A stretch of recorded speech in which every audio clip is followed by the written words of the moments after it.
Vendredi dernier, Aboubacar Cissé a été assassiné en pleine prière dans une mosquée du Gard.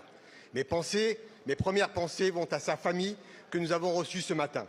À 22 ans, il a été victime d'un meurtre islamophobe dans l'indifférence totale des autorités. Ce meurtre n'est pas un accident. Il est l'aboutissement d'un climat de haine que vous laissez prospérer jour après jour. Monsieur le Premier ministre, l'islamophobie tue en France. Cette stigmatisation est orchestrée, alimentée quotidiennement par les plus hautes autorités de l'État. Votre ministre de l'Intérieur, lorsqu'il crie « à bas le voile », utilise des mots qui poussent ce crime. À la sidération de cet assassinat s'ajoute l'injustice ressentie par des millions de nos compatriotes, l'injustice d'une République silencieuse où la simple demande d'une minute de silence à la victime est décrite comme une instrumentalisation politique, l'injustice d'un gouvernement qui a mis plus de 48 heures à réagir, l'injustice d'un ministre de l'Intérieur qui préfère maintenir ses meetings face à l'horreur. Soyons clairs, si un tel crime avait été commis dans une église ou une synagogue, votre ministre aurait été sur place dans l'heure et il aurait eu raison de le faire. Alors pourquoi ce mépris? Pourquoi cette différence de traitement? La République fait-elle un tri entre ses enfants?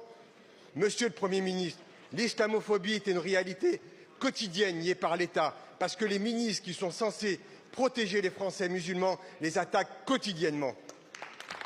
Et face à cette réalité, votre responsabilité est immense.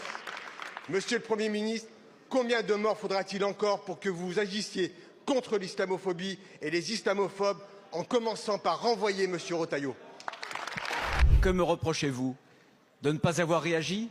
J'ai été ici sans doute un des premiers à réagir, avec une déclaration très ferme, bien avant un certain nombre d'entre vous. Et dès que j'ai pu, je me suis déplacé.